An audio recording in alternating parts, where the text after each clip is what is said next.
Mala by byť výkladnou skriňou nášho zdravotníctva, no vyzerá skôr, ako keby sa mala každú chvíľu rozpadnúť. Naša najväčšia univerzitná nemocnica chátra. Zisťovali sme, či s tým štát niečo plánuje robiť.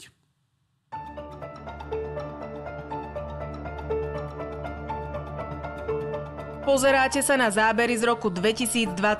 Nemocnica na Mickiewiczowej ulici v Bratislave vyzerala už vtedy ako opustená a prázdna. Ministerstvo zdravotníctva plánovalo viaceré úpravy.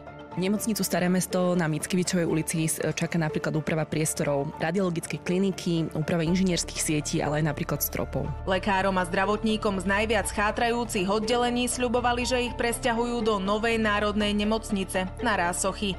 Výstavba sa však vtedy odložila na neurčito a tak očakávali, že dostanú od štátu aspoň peniaze na rekonštrukciu.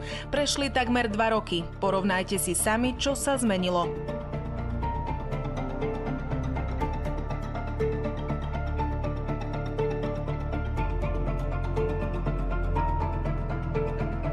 To je strašné. Či je to za vás v poriadku? Nie, samozrejme, že to nie je v poriadku a práve preto je potrebné, aby rozhodnutie o novej koncovej nemocnici bolo prijaté čo najrýchlejšie a ten základný cieľ musí byť, aby aj čo najrýchlejšie tá nová nemocnica stála a presne, aby toto sa nedialo, lebo toto je strašné.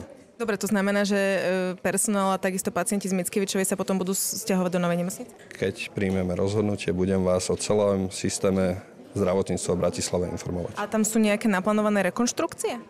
Budem vás informovať o komplexnom riešení. Bude to ešte v tomto kvartále. O nič lepšie na tom nie je ani infekčné oddelenie na Kramároch. Od roku 2023 sa na prvý pohľad zvonka nepohol ani kameň.